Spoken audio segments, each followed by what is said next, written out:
pitch is looped towards shortstop. Petroselli's back. He's got it. The Red Sox win. And it's pandemonium on the field. Welcome to the Great American Collectibles Show, brought to you each week by the National Sports Collectors Convention.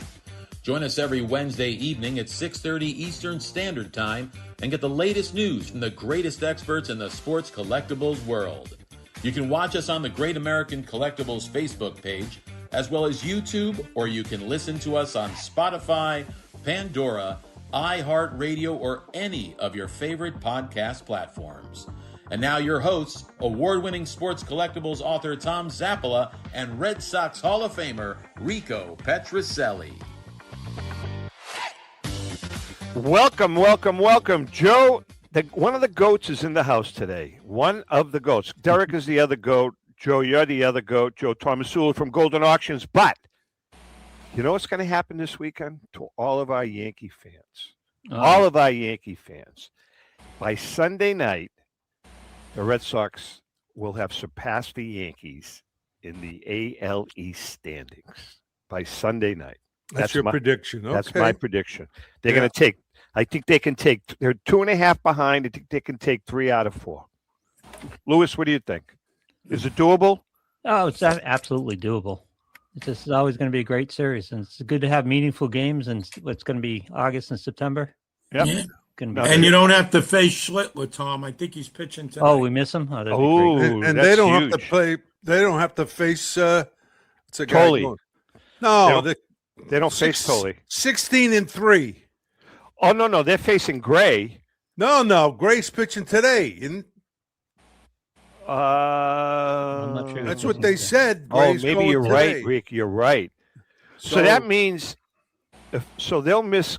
So Toley will pitch. Toley will pitch against them. I think so. Yeah, Toley will pitch against them. Let me tell you something. This kid Toley is going to be. He's already a stud, but he is going to be something special.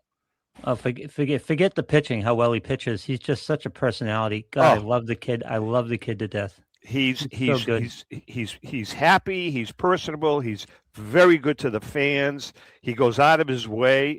He's learned how to pitch. Not just velocity anymore. And Tom, you probably know this. Rico, you were all over radio this week. I don't know if you know that. No. You were all over sports talk radio because Rafael Devers was in town, and there was talk about the greatest third baseman in Red Sox history. And your name kept coming up. Oh, jeez. People kept calling in saying, "What about Rico?" You know something, Rico? Those kids, they weren't even born. No, but Rico, you know something? When you look at the history of the third baseman in the Red Sox organization, you're all kidding aside, man, you're up there. You are way up there. I might be up there, but the number one guy is Frank Malzone. Yeah, I don't dispute that. See, Frank Malzone's name didn't come up at all.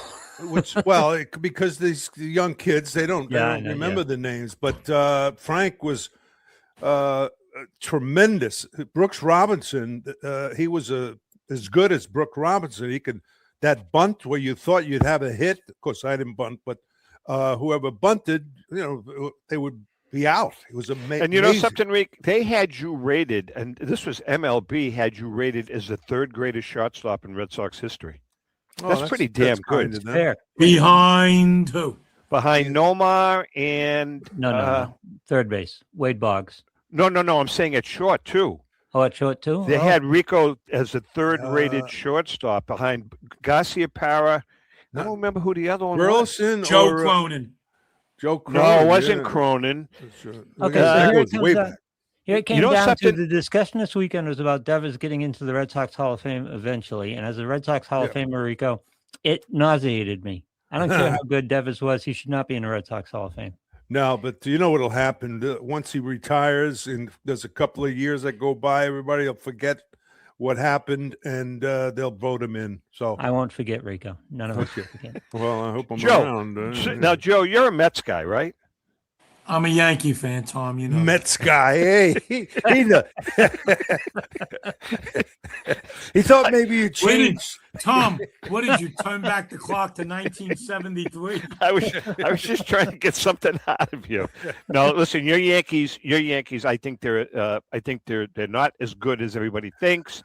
Now, hold on. Actually, I know your big stud has been gone. If he comes back, things could change. Absolutely, but here's what you got to consider. I agree I've agreed with you, Tom, all along, but I'm looking at certain pieces coming together. Garcia was a great pickup from St. Louis. Bellinger is back. Mm-hmm. You get the big boy in the middle of the lineup with Rice. Grissom is finally hitting. No, they're And there. that shortstop Lombard looks really good. And the Yankees pitch. They can pitch. They can pitch. Well, we did lose Fried again, Lou. That hurts. Yeah. You know what I think, though? Correct me. I don't want to get your guys' thoughts. I think the team that's going to be on the outside looking in is Tampa. I really do. I really think that'd be a collapse. I think it's going to catch up with them. I really do. Right. You know? So, guys, who's going to explain? I'm going to hit Rico first. What happened last night? That was a wild game. There's only 8 300-plus hitters as we speak in the major leagues. What is going on? It's called pitching. Is it the relief pitching? They're facing too many different pitches? That and the swings. A lot of them are just big swings. They strike out. You look at the guys who are doing well. You know, what's the kid at I pronounce his name. He's now with Phillies, the second baseman. Arraez.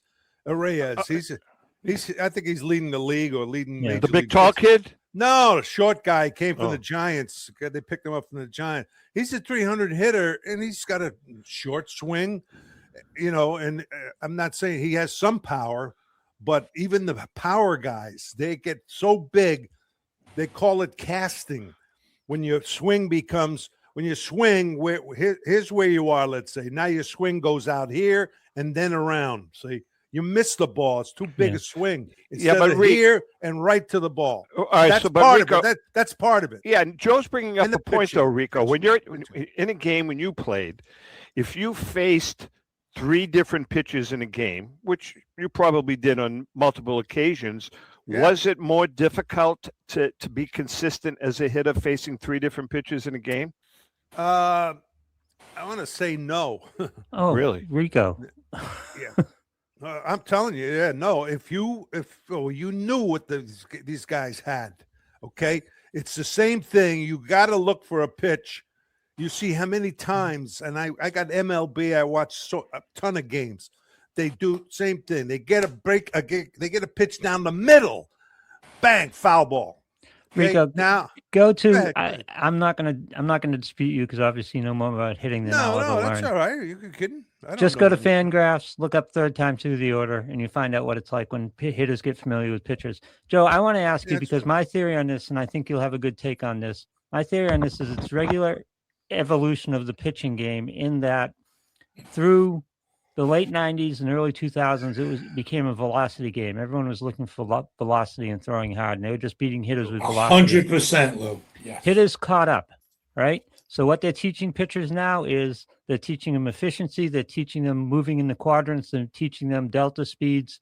It's not only that people can throw 100 plus nowadays, it's that they have an 87 mile an hour curveball. Well, here's the big thing. They change eye angle, they change velocities. It's getting in the hitters' heads. Yeah, and Rico will back me up on this.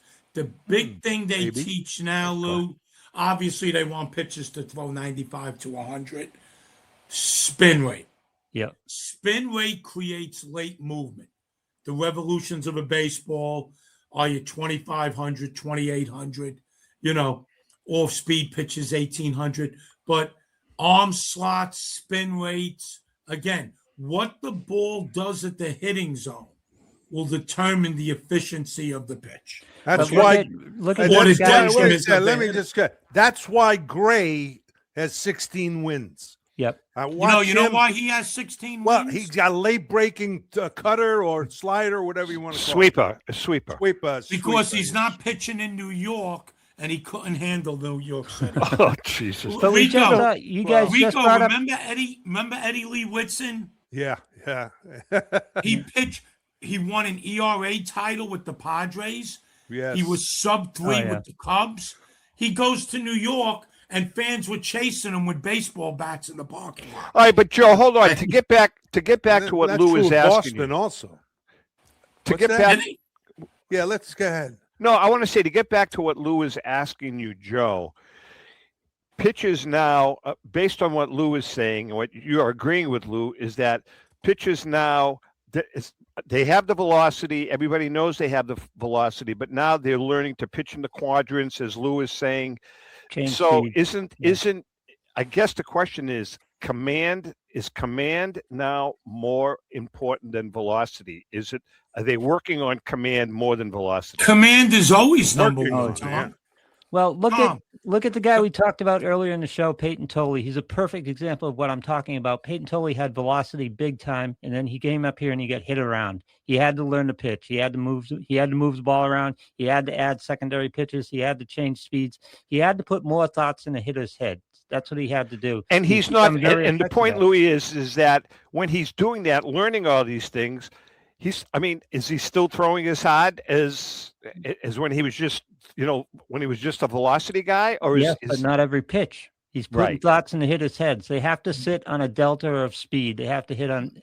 You can get that delta to 7 to 8 to 9 to 10 miles an hour. Hitters can't sit on both. Rico used to look fastball and sit on the curve, or look curve and sit on the fastball. Ted Williams taught us how to look for a. I'm sorry. Look for a breaking pitch. So, what did Duran hit last night for the grand slam? That was a cutter. It was a cutter right over the middle of the plate. You can't miss it, and he didn't. Yeah. And, splitters, cutters, sliders, curves, change-ups, gyro balls. Four seam, two seam. Well, was that Dodger pitcher a ghost sinker or a ghost curve or whatever that was? Yeah, it's amazing. It's amazing now. All right, so Joe, when you listen, you've been doing this for a long time, many years. You've been a pitching coach. So when you're working with a 14, 15-year-old kid, what are the first things that you kind of make sure that he understands? Well, I'm not gonna get into mechanics, guys. We don't have enough time. No, just philosophy, just approach. So the first thing I teach a young kid is there are 3 facets to a pitch: movement, velocity, location. Most important is location. Second is movement. Third is velocity. If you can make a ball move to a spot, you win at a lot of levels. If you can make a ball move to a spot with velocity, you pitch in the major leagues one day. And it sounds simplistic. It is, but it isn't. Try and do that consistently from 60 feet, 6 inches. And you tell them to make sure they keep the magic, not magic, but what's his name? Card. Make sure you hold on to the any of the cards that are worth some money for your college education. Oh yeah, that's Rico. That's the other aspect. I'll tell you, so Joe, on serious, I railed on this all the time, and I need your answer to this question: Why doesn't every pitcher have a changeup? I taught a kid a changeup on a text message once, and he ended up going to college on a scholarship. Why can't pitchers learn changeups? You gotta have it now. I'm so glad you asked that question, and I hope some of my arrogant Staten Island coaches are listening that I deal with. I teach kids phenomenal changeups. The coaches never call them, and here's why. A changeup doesn't have glitz. A slider, a curveball, a splitter, very glitzy, marquee type pitches. They sound electric or whatever. Trust me. Ask Pedro Martinez, your boy Pedro. Oh, God, yes. It is impossible to hit a good changeup down in the zone off of a good fastball. Mm-hmm. You could. So, again, Paul O'Neill said trying to hit Pedro's changeup, you have a better chance of eating soup with the fork. Well, Pedro is a tough example because his changeup was unbelievable. He had those long fingers, and he had that. And here's what he did. Yeah. He went 4-seam and 2-seam on his changeup. Yep. So when he was ahead of the count, he would use it more as a splitter. And you go basically 2-seam and get more depth. Now, if he's behind in the count, like Maddox would do, although I don't think Maddox was behind in the count more than 3 times in his career. If you're behind in the count, you go 4-seam. It doesn't have to have as much depth. It could be more of a straight change, but it'll make the hitter come out of his spikes. It really will. Interesting. Joe is in the house. Joe T from Goldin Auctions. Can we switch gears and talk a little bit about the hobby, if that'd be okay, guys? Joe, I told you I wanted to talk about not necessarily the Shields Wagner, because you guys auctioned the Shields Wagner off several months ago, but there's been a big influx of Wagners, T206 Wagners, throughout the hobby. Everybody's been auctioning off one for some reason. But the thing that I've noticed, and you and I were talking about it the other day, is Wagners, the peripheral Wagner cards are really white hot again. E90-2s, M116s. How many are there? How many are those types? There's 60 to 65, give or take. Okay. Wagners. So it's not rare. It's scarce. But the problem is availability. And Tom, just to come back at you, you say people are auctioning Wagners now for some reason. You had one. But how about a $3.5 to $5 million wire to your savings account? There's your reason. Okay. That's a good point. Nice. I mean, come on. Let's call a spade a spade. That's life-changing money. Yeah, that's a good point. That's a very good point. Doesn't Derek have one now? They're working one, aren't they? They just sold one for $5 million or something, right? Yeah, 5.8 and change. And what was the grade on that thing? Authentic? It was authentic, but it had a Piedmont back. Oh. Which means it was never put in a cigarette pack. They discarded the Piedmont sheets when Wagner nixed his card, and they would just manually cut off the sheet. There's only 3 Piedmont Wagners known. Joe, I wanted to ask you about this whole phenomena about signed cards. Has this helped the vintage card market? You're talking about signed vintage? Yeah. Yeah, so let's start with modern. Modern opened the floodgates for vintage signed cards. Guys, I remember the day, Rico, you'll love this. I went up several times to Tom Seaver with his rookie card. He would not sign it. And I'll never forget, the first time I was young, I was like 13 or 14. And he was like, son, I can't destroy the value of your card. Wow. He goes, I cannot sign. Of course, at the time, that card was worth like $700-800, even back then. And if you signed it, it would probably be worth $100, $150. Well, so time, that's why the Tom Seaver population for his signed rookie is so low. It's less than 40, where Ryan, Rose, Koufax, Aaron, Bench, there's 200, 300, 400 signed rookie cards. Seaver did not sign his rookie card for many years. So to answer your question, Tom, even though I'm not a modern card fan, all these crazy prices for signed modern cards, I think had people saying, you know what? Vintage is not manufactured rarity. You get a nice period signed vintage card. This is undervalued. This is a great buy. Rico. And it's catching up. Rico, since this all started, when you do a card show for Vic or for, one of the guys in Boston, have you signed many, have people come up to you and asked you to sign your rookie card? Have you signed many of your rookie cards over the last year or so? Yeah, not a lot. Not the, most of them are balls and, photos and stuff like that. But yeah, I've signed them. It's the one with Jerry on there. Right, Jerry Stevenson. But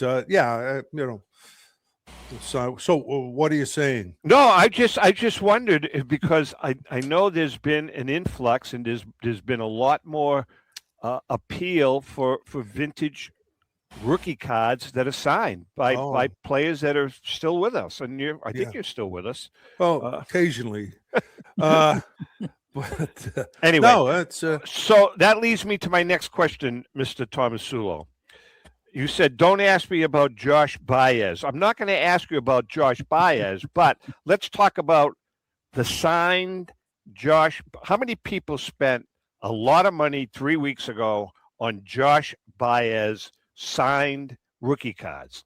And since that time, he's gone for about 1 for 30 or some stupid, ridiculous thing. I told you, Tom, he's pulled the Willie Mays. Right? So, I mean, do you have any advice for those youngsters that are laying out, $500, $600, $800, $1,000 for a Josh Baez card? Yeah, I would ask the same advice from someone on Wall Street on buying Apple or some other stock. Yeah. Tom, you just don't know. I mean, it makes sense.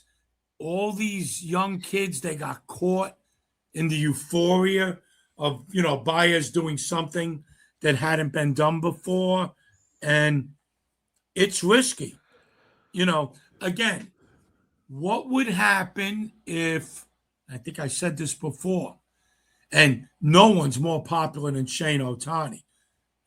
His popularity is untouchable. Well, according to Lou, he's better than Ruth, greatest of all time. Yeah, he's, he could raise Lazarus from the dead with the wave of his wand. Listen, blasphemy. What happens if you pick up the newspaper and Ohtani beats someone senseless in an elevator like Ray Rice? Or gambled a couple $1 million? Right. Yeah, well, they got him off the hook on that. But something, or a PED report says he's on steroids. Now you have trouble. Yeah. Now you got big trouble, especially the PED thing. I'm not saying these modern prices are going to go down. They may continue to go up, in fact. But there's risk involved, like playing the stock market. Interesting. Not as much risk with great vintage. All right, listen, Joe T. Go ahead, Reach. You want to say something? Well, I'm going to say this, then Lou disagrees too, of course. I say Junior Griffey was a better player than Ohtani. No, wait a minute. Don't wait a minute. Them's fighting words. Not the pitching. I understand that. Ohtani's great. Don't get me wrong. An all-around player. Griffey throughout his career and throughout Ohtani's career right now. That's my opinion. That peak value, I agree with you, Rico. Well, what about, hold on. Not the cards. I don't mean cards. All right, so if you're going to say Griffey, what about Willie Mays? Okay, yeah. Whoever said Ohtani was type players. Lou has. Ohtani was better than Willie Mays. Lou said that Ohtani is the greatest of all time. Yeah. He is. That's Lou's opinion. We need to back it up. You can't just say he is. That's the MVPs, world championships, 50-50 seasons. By the way, it's a decent Lou, don't let me go to the numbers. Do not let me go to the numbers. It'll be okay. I know. He hit more home runs than some all around base running. I mean, Ohtani's great. There's no doubt. But he's not the greast of all time. He could be in the top 10. I wouldn't argue that. But wow, that's generous. Even the top 5. All right, listen. Wait. Before you run, turn back the clock to Mike Trout's first 8-9 years. They had him better than Mickey Mantle. He can't even stay on the field now. Case in point, Ohtani has a lot he needs to do. Lou, before you can go out on limb and say he's the best ever, you over 7-8 years, it's not cutting it. It's just not cutting it. All right, listen. Joe T is in the house. We're gonna take a quick break. I think we do need to talk a little bit about some of the auctions that are coming down the road with Goldin. You just had Joe, man, I saw this card. You sold an amazing Lou Gehrig signed exhibit card in your auction. It was awesome. No, it was a private sale, not. Oh man, what a beautiful card! Beautiful card. And Lou knows baseball, but in this, I think when I disagree. You can disagree. Yeah, So, no, I understand. We can agree to disagree. Of course, that's what makes it fun. We go back and forth. Tom thinks. Listen. Go ahead. No, let's go to the auction. My eye. You notice my eye? I have a sty. Do you ever have a sty? Yeah. It's killing me. Well, go to a doctor. He'll take a knife and cut it out. Oh, nice. Like Tom, like Rocky did. Tom, you can kill that with some sulfuric acid. Oh man! Why? I hang my dirty laundry out to you clowns, and this is what I get. We're trying to help you. You know that. All right, listen. We're going to take a quick break. Joe T is in the house. Hang in there. We'll be right back. 1996, Brian Drent and the staff at Denver's Mile High Card Company have led the charge in the collectibles hobby. Mile High is a full-service dealer specializing in buying and selling cards, and offers a competitive consignment program for all collectors. Whether it be their computerized want list service, appraisals, or auction services, Mile High has it all. If you've been searching for a company with a selection of high-grade vintage 1888 to 1970 baseball cards and memorabilia that shares your passion, aim high, Mile High. Go to milehighcardco.com or call 303-840-2784 for more information. This is Brian Drent, president of Mile High Card Company. Is your sports card and memorabilia collection properly insured? For easily replaced personal property, homeowners insurance is all most people need. But for prized possessions that you may have spent a lifetime collecting, it doesn't go nearly far enough. Collectibles Insurance Services has been insuring for over 50 years. They offer a full range of protection and a $0 deductible at an affordable rate with no appraisals required. I know because they insure my collection. If you have a minute, go to collectinsure.com and learn more about insuring your personal card or memorabilia collection. Hi, this is Dan from Memory Lane Auctions, here to remind you that the renowned Memory Lane Collectibles Company has served as a beacon of light to the collecting community for the past several decades. Indeed, folks, it has been our utmost privilege and pleasure to provide the most enthusiastic collectors with an abundance of the finest sports cards and memorabilia for America's most coveted sports personalities via our world-class auctions. Whether you choose either a private sale transaction or the auction route, Memory Lane cordially invites you to reach out to us to maximize the value of your prized possessions. Also, it is not just sales that we pride ourselves on being the best of the rest, because if you are seeking a particular keepsake for your esteemed gathering, we will be relentless in our quest to find that special piece to fulfill your collecting dreams. So no time to wait. Reach out to us today for the purposes of capitalizing on our unparalleled marketing capabilities. Simply pick up the phone and dial 877-606-5263. That's 877-606-LANE, or find us on the World Wide Web at www.memorylaneinc.com. Now is the time for your valued consignment to ultimately become another one of Memory Lane's record-setting prices. How would you like to own the bat that was used by your favorite player when he hit that towering home run or game-winning base hit? Now look no further than JT Sports, specializing in the sale and authentication of professional game-used bats. As the official authenticators of professional model game-used bats for PSA DNA, JT Sports will guarantee the authenticity of any bat purchased from them. JT Sports also buys and sells game-worn uniforms, gloves, and baseball equipment. The unique quality of the collectible is what JT Sports is all about. Give them a call at 609-487-8003 or check them out at GameUseBats.com.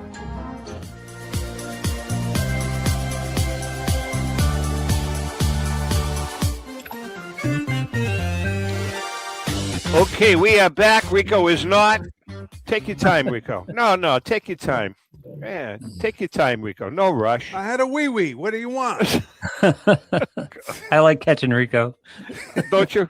You know what it does? He takes a donut break. Hey, listen, Rick, by the way, you know, no thanks to you, but Mikey Petroselli came through and sent us a bunch of complimentary Great American Collectible Shows pens. Yes. Not the cheap pens that you tried to give us. These are Mike Petroselli specials. Nice pens, yeah, and we're trying to sell them to the auction houses when they go out. Yeah, Joe. But nobody. I mean, come on, huh? You know, Joe. This guy here, he's on Social Security. He doesn't do. He does no signings. Soup he does kitchen, nothing. We go to the soup kitchen every day. Goes to a soup kitchen. Why don't you guys buy some? Why don't you Goldin Auctions? You guys have more money. You know what to do with. Buy some pens off them. Anything. Listen, we'll take anything. Jesus. Tom, why don't you dip into that hidden stash and help Rico out? I do that every week. Hey, Rick, speaking of doing stuffing, earn your money. How about the Philly show? Why don't you tell us about our good friend, Joe Drellick? Well, let me put on my glasses because, the Philly show, I have the copy here. Thanks to you. Thanks to you, Tom. Yeah, look, everything else is big. This is little.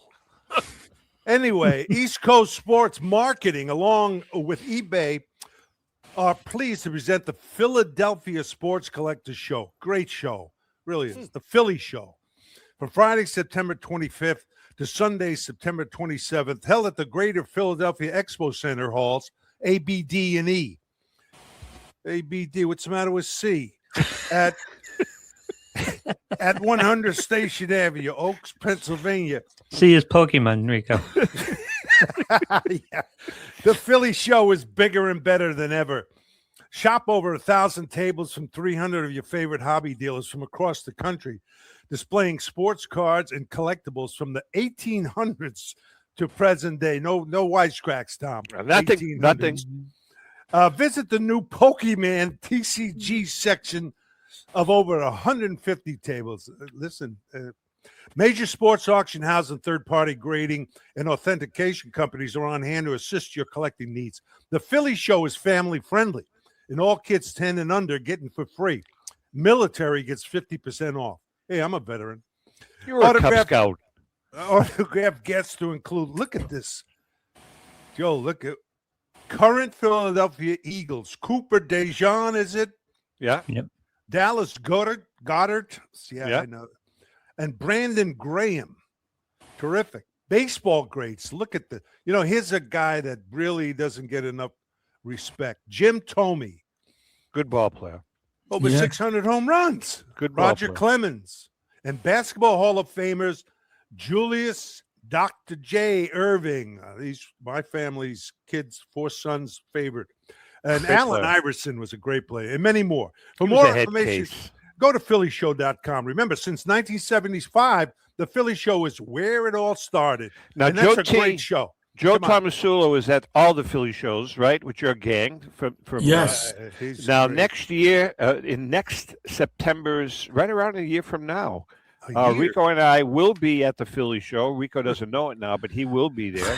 He's going to be doing a signing, and we are going to be doing a book signing. Ellen and I will be there doing a book signing on the new book that's coming out. They've already asked us to come out there, so we're going to have some fun. Well, so, listen, if it's the end for me, you're going to stuff me and bring me No, there? but what I was going to suggest is, it's only Philly. Why don't we bring Elsie? Rico, bring Jesus. Elsie. That's all right. Yeah, I understand. That's let's bring part of Elsie life. also. You got to realize that. What? Right. Let's bring. Yes. I just got that. I'm surprised you didn't come up with that. Wait a second. We can use you as a tackling dummy. Yeah, good idea. All right, go ahead. All right. Let's get back to Joe. If you're gonna go, Rico, make sure you sign some cards before you go. Rookie cards. Rookie cards, Rico. Hey, I got Joe. I got to show you this. Not now. I got the 75 series. Me and Pete Rose both signed. Ooh. And it's one. You remember the things? You put your thing on. With the stick. Yeah, we're doing that, and it's I want to sell it. I love Pete, and but but Social Security's going down, so I got. Hey, Rico, by the way, you didn't see the link that I sent you? No, there is yesterday on it's on eBay actually. There is a game used 1975 Rico Petrocelli bat. Oh, man. Bat. And right now the bidding was at about $2,100. Was the seller Rico Suave? No, seriously, it was a 75. Who is it? A U Very something good, or man. other. You what? Rico. You won. The bidding was at like $2,100. Yeah, that's wonderful. And you signed it. You signed it. Yeah, that's all I'm getting. I mean, they're getting. Wait, I want to ask. Yeah, you talked about the Baez. So you got Ruth. No. How did you see? We went over the hot vintage card. No, I want you to ask that question to him right now about Ruth. Ask it like I wrote it. Well, okay. But we had this discussion. Go ahead. So he says Ruth in right, Williams in left. Who's in center, Mays or Cobb? Yes. Oh my God. Cobb or whomever. Yeah. That is so tough. It is tough. Who's in center field? Oh my God. I'd probably have to go with Tommy Agee. Right. I couldn't. And Tommy was a hell of a player, No, but it's got to be Mays. God rest his soul. You know what? What about Ken I Griffey? have to agree with Rico. Griffey? A slight edge to Mays. Yeah. But, I mean, Cobb was phenomenal. Yeah. Do you realize Cobb won 9 consecutive batting titles and 12 in a 13-year span? That's insane. Well, he was a punch and Judy hitter. That's why. What do you mean he was a punch and Judy hitter? Where did he hit? Where he didn't hit a lot of home runs. We know there was a dead ball era, though. Rico, in the early 20s, Ruth was getting all this notoriety because he was out homering major league teams. Yeah. Something Ohtani could never do. Anyway. Oh, yeah. How many major league teams are hitting 50 homers these days? But, Lou, think about that. What Ruth did at that period of time was off the chart. It wasn't supposed to be done. But that's another discussion. Yeah. So Cobb was getting really pissed because reporters just kept on Ruth. Mm-hmm. And one reporter, and I forget his name, before a game said, "Can you hit the ball out of the park? Can you?" He goes, "That's not what I do. I bunt. I stroke the ball. I get on base. I score runs. The way the game should be played." He goes, "But to make you happy, I'm going to hit some balls out of the park today." And he did. He hit 2 home runs that day. And so after the game, the reporter was like, "Well, is this the new Ty Cobb?" He goes, "No." He goes, "I hit 2 home runs and I didn't even care." He goes, "That's not the way the game's supposed to be played." Damn. And you know what? But Ruth hit would Ruth hit 344 or what? Lifetime batting average. 342. Cobb was 360. 366. So what? 366. That's 20 points with singles. Now, Cobb was a great hitter in his time. Don't get me wrong. I mean, we're talking totally different times. I understand now, but when Ruth was there, he brought the game back to the. Well, the question is it Cobb or is it Mays? And I agree with both of you. I'd go with Mays. I would definitely go with Mays. And again, you talk about pitches and everyone throws hard now. I look at the way Ted Williams and DiMaggio wore out Bob Feller, who threw upper 90s 100 and had one of the best curveballs in baseball history. Babe Ruth batted well over 300 against the best pitcher of his day, Lefty Grove. Ruth smacked Grove around. So when you're a great hitter, you're going to perform. You're going to perform. Hey, by the way, Bob Feller, when I signed the contract, I got a bonus. He came to the house to sell me insurance. Did he really? I swear, 17-year-old kid. I said, "What's insurance?" He says, "Son, just sign here." No, I'm serious. That's funny. But Hey, yeah, go ahead, Joe. I want to talk about some of the vintage cards. You know, we always talk about the 33 Gaudis, the Roots, the Gehrigs, the T206. What are some of the more underrated vintage cards right now at this snapshot in time? M116 Pastel Wagner. I see it tripling in the next 3 months. Well, don't say that. No, mine's gone. You know, I'm just joking around. Mine's gone. I'm still gonna, Tom. From day one, I preached about the 51 Bowman Mantle and the true Mantle rookie. Joe, but that card has not moved much. Oh, it's moving now, Tom. It's starting to make a move. Nice 3s and 4s are going for high 30s to $50,000. Are they really? It is making a move. Yes. What about the? Oh, go ahead. No, go ahead, Rico. No, it's going to ask you about the new collectors. I want to sway it. I want to stick to the vintage first, okay. Rick. No, the reason being is because take that one and put it aside. Yeah. All right. What else you got? What else? What else should people really consider taking a hard look at? What about DiMaggio? Very undervalued. And I'm surprised you said DiMaggio, Tom, because I know you don't think much of him. No, I don't. But that's okay. I didn't say he wasn't a great player, but he's not in my top whatever. What about guys like Rogers Hornsby? Is there any? No, let's go to your boy. Ted Williams is so undervalued. Yeah, that's a great point. Great point. I still believe he's the greatest hitter ever. Why is that card? Why is that stuff so underrated? Because there's so much of it out there? You know, I know his son had a lot to do with it. Yeah, but I mean, Ted Williams rookie isn't undervalued per se. I think a lot of his high grade 50s tops cards are. DiMaggio, the same thing. You know, his rookie card is getting big numbers, but he's just falling short on some of his other cards. Yeah, I mean, they both are. Right. I mean, I think what hurts Williams, which is the same thing that hurts Steve Carlton, who was a great pitcher. Carlton was phenomenal. You never hear his name, ever. There are issues with the press.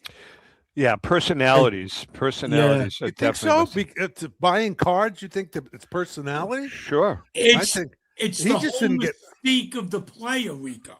Yeah, but he didn't play in New York. That's number one. If he was in New York, he would have been win championships. The greatest ever. Yeah. Right. And by the way, Rico, there's no postseason lore. That's a good stepping stone. Good point. Very good point. Yes. Yeah. What about Chapman? Yeah. What about Chapman now? He's the all-time strikeout leader for relievers or closers now. Well, Joe, you don't like Chapman. If I recall, no, his card now. You know what I mean? You know why I don't like Chapman? Because when the season was on the line, he I can't say this the wrong way on the air. He left his cojones in his bedroom door and throws a slider to friggin' Altuve or whatever. And the ball still hasn't landed. Yeah. Although Altuve knew the slider was coming because of his cheating ways. So. All right. So Rico's question, does a Chapman, the fact that he's kind of a history-making reliever now, does his card go up in value after he retires, Joe? Or does it go up in value? No. I don't care about relievers in the collectibles industry. Well, because Mariano Rivera's cards, they're a dime a dozen. New York. Well, Mariano is special, Tom. Yeah, his cards are still a dime a dozen, though, Joe. Right. And I mean, his Bruce cards Sutter, nothing. Sparky Lyle, nothing. Eckersley. Yeah. Yeah, X card is but maybe 10 years a dime from now, a dozen. No, I mean those are the only two pitchers. Rivera and Eck are the only two relievers that anybody pays attention to. And Eck has some postseason lore. Rivera obviously has some postseason lore. There's some stories about Rivera and Eck. That goes along with it too. Yeah. Well, I'll tell you. Hold on, Louis. You're talking closers, not just relief pitchers. Well, yeah, same thing. Well, I mean, because there are some relief pitches. I mean, middle guys don't get nothing. Nobody wants their cards. Middle relievers. Yeah, that's true. That's true. Anyway, so what's else? Wait a minute. Was an Elroy Face? Elroy Face was what? He was a middle reliever, wasn't he? He had the big year. What was he? 18 and 1. 18-1 that year. So I mean, that's not enough to, to really get everybody excited. But no, it's that's the thing. It's a lot of the same cards. Like Kari Yastrzemski, I played that's a perfect example. But I never hear anything from a lot of these guys. And why? It all depends on what the market wants. I mean, right? But you would think, Joe, Rico's bringing up another good point. That's 2 good points he's brought up in like 5 minutes, which is history making. But putting that aside, Yaz, his card has never moved. I mean, even his rookie card never won a championship. Tom never won a championship. Didn't hit 500 homers. Wasn't close to 300 batting average lifetime. Great player, but just another Hall of Famer. Just okay, but Yaz had 67. He had 67, and he had longevity. He collected a lot of stats over a long period of time. Other than that, what do we talk about with Yaz? Right. You know who I equate to Yaz? He's a great outfielder, yeah. Lou, as a pitcher, Yaz is Phil Niekro and Don Sutton. Like, just longevity, 22, 23 years, piling up numbers. But Yaz did have some great years. I mean, he was a super player. Well, 67 stands alone. I mean, him in 67, and up until David Ortiz showed up, he was the most clutch ball player I've ever seen in my life. Well, that tremendous. 1 year he was spectacular. That 1 year, and that team, with all due respect, Rico, with all due respect, that team was not overly laden with talent. Let's put it that way. I mean, they really weren't. I mean, the shortstop stunk. I'll tell you right now. No, I mean, but Rico, what did you bet? What did you bet that year? 267, I think. No, you did not. You batted like 240. Go look it up, big guy. Who cares? It's 67. You didn't bat 260. There's no way. Listen, I made in the All-Star. Lou's looking it up. I know. Wait a minute. The All-Star break, I was hitting over 324 or something like that. Were you at the All-Star break? I got hit in the wrists. And I could hardly swing, but I could feel. How many dingers did you have that year? About 17. That's all. I didn't want to hit many home runs. You don't want to embarrass your ass. Yeah, no. Yeah, 259. Right in 259. All right. That's what I said. Yeah, right in between you two. 259. All right. So 259. So I mean, but that team, I mean, listen, you had a good solid year, but then you got a couple of other guys. Okay, while we're on this, because this opportunity doesn't come up often enough. while we're on this, Rico, explain to me the 40 home run year. What was going on? He was on something. Steroids and amphetamines. Rico, what the hell? Now's a great time to confess. The corked bat. Because I'm looking at the stat box now, and that 40 homers just kind of stands out. So I got to ask the question. Then after that, you had 32 the next year. No, 28, 27, 29. Eddie Casco asked me when I hit 29. There was a few games. No, there was one game left. He said, "You want to stay in, try to hit 30?" I says, "Whatever you want to do," and he kept me out. So was it a change in approach? Were you doing something different, or is that just the way the year went? I tell you, I saw the ball just really so much better. I relaxed. I had gained a bunch of pounds, really strong. I went from 165 to 185. Wow. And and I worked out but I saw the ball so clear, and it just went. Or put it together. And plus, you hit for average. You batted like 292 or something. Yeah, close to 300. But that's another thing I didn't want to do. 300. Yeah. But no, seriously, that's those are little things, and not for anything. In 67, we won by 1 game. Yaz had a great year, but we needed George Scott, first base.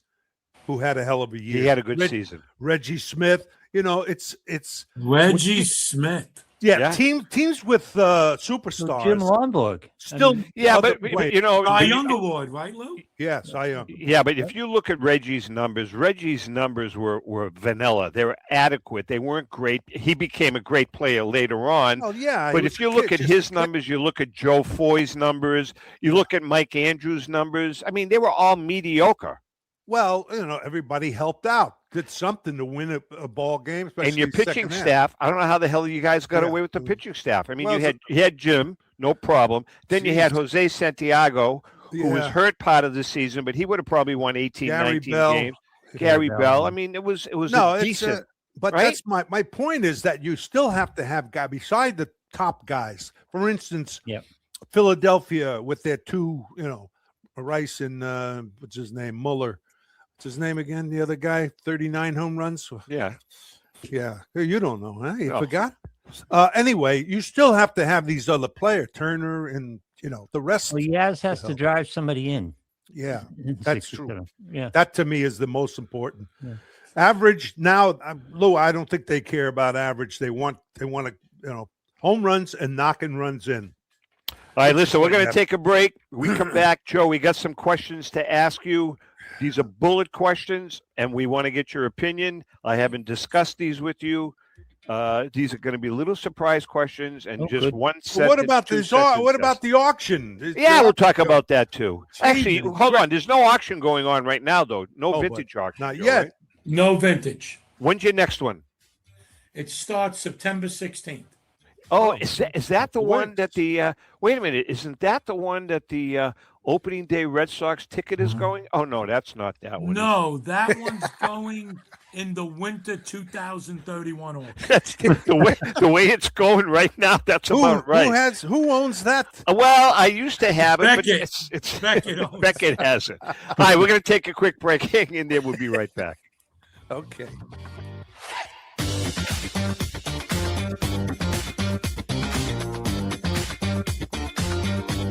Is a family-owned and operated online auction specializing in autographed memorabilia, sports cards, coins, art, and collectibles. Since their founding in 2010, they've grown to 2 facilities in Phoenix, Arizona, totaling over 60,000 square feet. Jared Cavalier and an incredible staff of over 150 team members serve a very large customer base and enjoy every minute of it. By working with leading authentication companies, Pristine ensures all items are 100% authentic. In addition, third-party authenticators regularly travel to Pristine Auction to provide authentication services on site. Pristine Auction strives to operate its business in a way that's honoring to God, their families, and their customers. With a strong focus on speed, quality, and premier customer service, their mission is to be the leading online auction for every level of collector and fan. Pristine also works for Hope Sports and Identity Hoops International, traveling to Mexico to build houses for the less fortunate. Pristine Auction offers several online auction formats with thousands of auctions ending each day. For more information, go to pristineauction.com. That's Pristine Auction, the best in the business. If you're a discerning collector interested in owning the most important pieces in the hobby, look no further than Leland's Auctions. The original sports auction and appraisal house, Leland's was established in 1985 by legendary Pioneer founder Joshua Leland Evans. And today, President Mike Hefner carries on the tradition. From the Tom Brady card and memorabilia collection to the famed Boston Garden Auction to high-end card auctions from every major sport, Leland's has always maintained the highest standards. Go to Lelands.com and get your bid in. That's Leland's, the hobby's leading sports auction house for 4 decades. It's often been said that championships are won on the practice field, and world records come only to those willing to work harder than everybody else. Heritage Auctions is the world's largest collectibles auctioneer because we believe that becoming the best is only an invitation to the challenge of remaining the best. This requires the skills of the hobby's top experts, capable of identifying and maximizing value for our consigners. It requires the most visited website in the industry, courting a global audience of collectors over 1.5 million strong. It requires a dedicated press department that expands our global reach far beyond the entrenched hobby marketplace. It's hard work, but a simple premise. Present the finest collectibles to the largest population of potential buyers, and world records will come. We invite all listeners to put the unmatched power of Heritage Auctions to work for you. Auction evaluations are always free, and our commission-based fee structure ensures that our interests are always aligned. The highest possible price for your collectibles. There will always be new world records to chase, so let's chase them together. Visit our website at ha.com and request your no-obligation review today. Hi, this is Dan from Memory Lane Auctions, here to remind you that the renowned Memory Lane Collectibles Company has served as a beacon of light to the collecting community for the past several decades. Indeed, folks, it has been our utmost privilege and pleasure to provide the most enthusiastic collectors with an abundance of the finest sports cards and memorabilia for America's most coveted sports personalities via our world-class auctions. Whether you choose either a private sale transaction or the auction route, Memory Lane cordially invites you to reach out to us to maximize the value of your prized possessions. Also, it is not just sales that we pride ourselves on being the best of the rest, because if you are seeking a particular keepsake for your esteemed gathering, we will be relentless in our quest to find that special piece to fulfill your collectings. So no time to wait. Reach out to us today for the purposes of capitalizing on our unparalleled marketing capabilities. Simply pick up the phone and dial 877-606-5263. That's 877-606-LANE, or find us on the World Wide Web at www.memorylaneinc.com. Now is the time for your valued consignment to ultimately become another one of Memory Lane's record-setting prices. Are you a collector looking for that rare trading card or autograph ball or photo? If so, then PB Collectibles in Newport is the place for you. PB Collectibles has graded cards, raw cards, complete sets, and wax boxes of the stars of the future, today, and from the past. We also offer a large selection of both vintage and modern cards.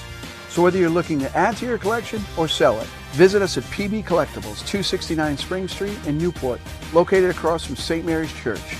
We are your neighborhood card shop and much more. Hey, I'm Mike Petroselli.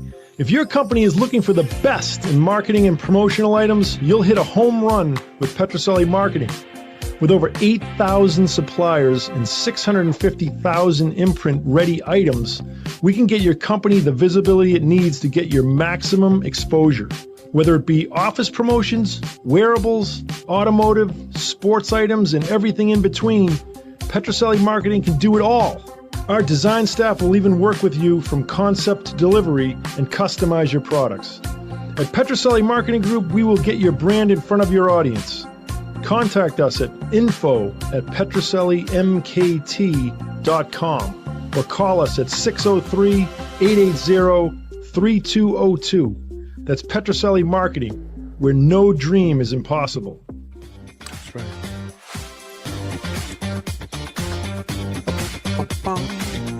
We're back. You see the kid in that picture with me, my son, and the interviewer? Yeah. My son, Joe, is 6'7". Yeah, he's a big boy. 6'7". You know, maybe Play now, college basketball. you know, now that he sent us some Great American Collectibles pens, maybe we can get some swag out of him too. Maybe some hooded sweatshirts, a couple of baseball caps. Half price for you. Thank you. Hey, listen, I want to talk about our good friend Michael Variali and his unique business model, Sports Cards, the Hobby. Michael takes pride in educating collectors about the ins and outs of the hobby and will advise you on making sound decisions based on your collecting needs. You can follow him on Instagram at Sports Cards the Hobby or on Facebook. And while you're there, check out his super rare collection of unique Ken Griffey Jr. signed rookie cards. To learn the value of your collection and event schedule, visit sportscardsthehobby.com or call or text 631-339-0900, 631-339-0900. Michael will not answer the phone right now because I know for a fact that he's on a boat fishing.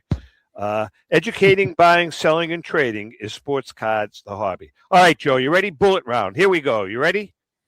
Of course. Where All are right. you going to go? Here we go, Joseph. Eye appeal. How important is it? 90%. Oh, really? nice. 90%. If people don't want to buy something they don't want to look at. Women's sports, in, out, making a comeback. Was there ever a comeback to be made? Is there any value in women's sports in the collectibles world? A bunch of my friends collect big WNBA card collectors. So what are your thoughts? It's not going to come close to, the regular sports card collectible circuit, but I think there's some future there. It does. Okay, so if a card company put out the Sophie Cunningham Point as a card, and I had Sophie sign it, what would it be worth? Great question. I don't have a clue. Great question, Lou. She is. I don't know. She's one personable. I mean, player. Caitlin Clark. I mean, it's so iconic right now. It's like Roost called shot. But Caitlin Clark cards are going for hundreds of thousands. Certain cards, so are they? Oh well. Yeah. Certain rookie cards. Yeah, a few of them have. Right. Wow. So, yep. Joe, what about FIFA? Let's talk FIFA. No. What about it? What's the future of soccer in this country in the collectibles world? Big. The World Cup opened up so many avenues to FIFA. It really did. It was and I think you guys would agree. It was such an amazing thing to have that tournament played. I enjoyed it. Louis, you hated it. I thoroughly enjoyed it. But it generated such an excitement. Rico, you didn't like it at all? Did you watch any games? Yes, I did. Yes, I did. See, what do we need to do? We need to get Topps to do a card series of soccer players rolling around on the ground. Yeah, I mean, it's just the whole WWE portion of it. I kind of agree with. It's foreign to us. It was distracting. There's a lot of crap there. Joe, what about Pokemon? Out of control. Can I say something? I mean, Tom, can I? Of course. I wanted to ask you why Pokemon is not Pokemon. A sport. It's not a sport. Pokemon, who the hell? Pokewoman, whatever they are. But why is it part of the baseball card shows? Why don't they have their own Pokemon show, period? Ooh, you know, it's a smaller show, maybe, who knows? Rico, it's a trade. I see where you're going with this. Yeah. The shows, they're not sports card shows. They're card shows. Yeah. Pokemon are trading cards. There's non-sports cards. Okay. You can buy 33 Gaudy Indians. Yeah. And boxing's a sport. Yeah. Superman cards, Batman cards. So it's just part of the whole. It's not sports. It's good for everybody. Yeah, I think so too. I mean, there's a lot of crossover. Yeah. There's a lot of crossover. Okay. All right, Joe. What about cards? Cards versus memorabilia. What are you going to go with? I'm a card guy, so I'm biased. I'm gonna go with cards, but you have to look at the Babe Ruth cold shot jersey, $24 million. No card has sold in a public auction for close to that amount. The closest was the 16.4 Pokemon card, Rico. Jeez. All right, final question that I have, and then you guys can jump in. This one here is speculation. What are your thoughts on buying on speculation?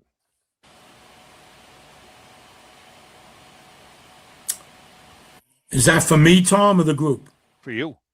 What's you? Buying on speculation, Joe. Yay or nay? Yay, because from an investment perspective, or when you think about future prosperity, it's what makes the world go round. Speculation. Is he talking about modern? Either. Anything. Like we were talking about the 51 Bowman Mantle rookie, Rico. Yeah. Speculating it has more room, more upside. That's, Tom, anything involving money involves speculation. Yeah. Louis? Good point. Yeah. Joe, we had Eric on from Reclaim Cards last week, and he talked specifically about putting cards together from parts of Babe Ruth's pants, game-worn pants. I believe it was Babe Ruth, wasn't it? Yeah, Tom? it was. Yeah. Yeah.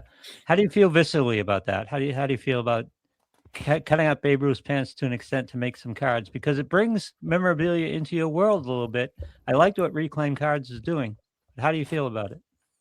That's a great question. First thing I do is dig up Victor Frankenstein and let him head the staff.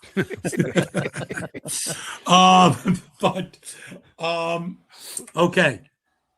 So it's, now that you asked me that question, Lou, I have to start my answer with the love of the game, Frankenstein Wagner.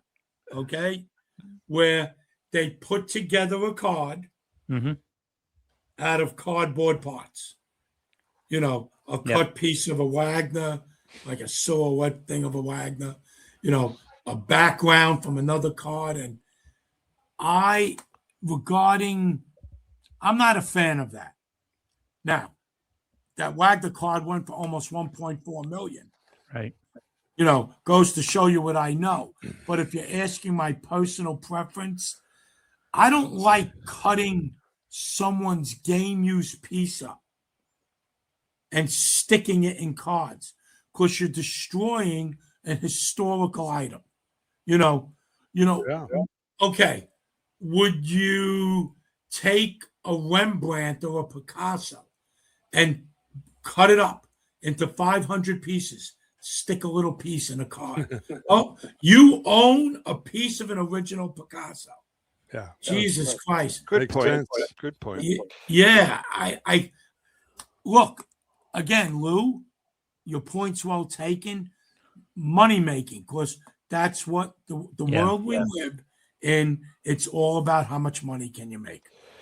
We are chatting with Joseph from Goldin Auctions. Louis, how about our good friend Tom Finkelmeyer and the Finkelmeyer Insurance Company? Well, as you all know, Finkelmeyer Insurance Agency has been insuring collectibles since the early 80s. The late Tom Finkelmeyer wrote the original sports memorabilia insurance policy when no one else in the industry was insuring sports collectibles. A lifelong collector of sports cards, Tom Sr. instilled the love of collecting in Tom Jr., the current president of Finkelmeyer Insurance Agency.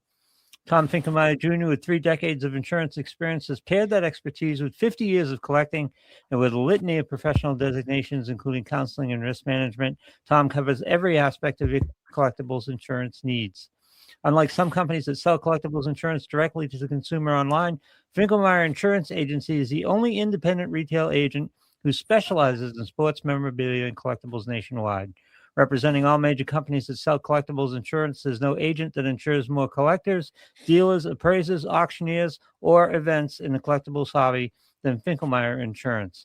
A good friend and hobby legend, John Tobby of JT Sports, has been using Finkelmeyer Insurance for over 20 years. If you want more information, go to thefia.com, and you do, by the way. Go to thefia.com. That's Finkelmeyer Insurance, where collecting is our passion. Hey, Joe, before we end this soiree, are you ever going to get on the King of Collectibles? Why aren't you on that show? Different discussion. Different discussion. Hey, Joe, I have a question. Wait a second. I don't know if you're finished or not. No, I think it's a great Well, Rico, I'm finished. So Joe is finished. I think it's I got one more for you. Wait, I think it's a great show. They've been renewed. Kenny's been renewed for a 3rd season. I think that they should do a nice vintage section featuring the GOAT, Joe Tomasulo. I agree. Call my boss. Call my boss. I'm gonna get an email thread going, and we're gonna bombard Kenny till we get you on that show. I'm telling you right now. Oh, you're right. You should. He should. Go ahead, Rick. What's your question? Sometimes I don't want to get into that. No, we have millions upon millions of people watching and listening to us in this show. But what advice do you have for the young, the new, and the people who are just starting their collecting? Simple advice. Yeah. Buy your passion. Whatever makes you tick, whatever you love, whatever you want to look at every day and pull out of your drawer and say, I own this card. Buy your passion. That's it. Now, God willing, your passion has great future prosperity, and down the road you'll make a few bucks on it, but I'm not gonna tell a young, inspiring collector to look up pricing. Yeah. Do we lose Joe? That's a good shot of him right there. Yes, Look that's at a great that. shot of Joe. And just whatever makes you tick, whatever captivates you, tell your father to put his hand in his pocket and buy it. How should they get educated? That's the last. Come on, we get one more minute. Go ahead. Yeah, how do they get educated? Do they look at do they get the the books that are out, the catalogs? Yeah, you could buy catalogs. You could buy. You'd watch the Great American. Beckett has the right. thin periodicals. I don't think they do the SCD, the thick one, anymore. No. But there are a bunch of different price guides out there, Rico, and I know Beckett does them. One other thing I want to add to all this before we leave, and Joe, you've been a perfect example of this. You can make money with either vintage cards or vintage memorabilia. You're not going to make any money flipping them in 2 weeks. You have to really approach it like a blue chip stock. We've said that a million times. Mm-hmm. If you're going to buy a piece of memorabilia that's costing you a few bucks, you need to hold on to it. Let it age like fine wine if you have to. Eventually, the price of that, whatever that item is going to go up. Tom, that's correct. And that piggybacks off what I said to Rico.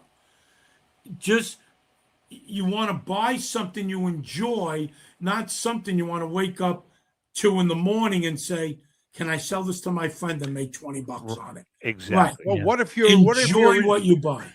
What if you're in your 80s and you don't have that time? Then they can put the cards with you when they lower you. No, Rico, you know what you can do? Wait a minute. I want the dough now. No, Rick, here's what you do. Let's go into your cellar, Lou and I. Let's take all that memorabilia. You give it to Lou and I, and we'll make sure the kids are taken care of after you're gone. Yeah, sure you will. I know.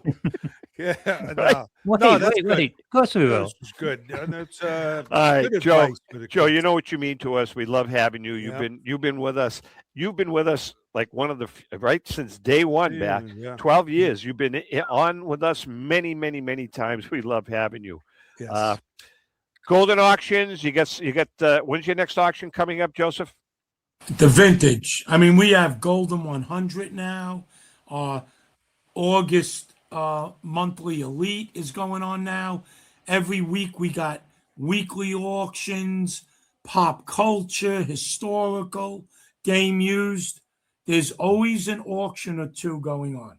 And don't forget to watch The King of Collectibles on Netflix. They're in their 3rd season, right? I'm watching Netflix. Are you guys Netflix guys? Yeah. Have you watched the show called Tires, TIRES? Yeah, I have. What'd you think of that? It's crazy. It's absolutely crazy. It's a comedy. All right. With that being said, Joe, we love you. Rico. Thanks, Joe, Lou, great job. You look great. You had your A game today, which we're pleased to see. Yeah. Say hi to your beautiful wife, Elsie, and Louie. Right. As always, great job to our viewers and listeners. Thank you for all the support. And with that being said, happy collecting. Happy collecting. Take that. Good show.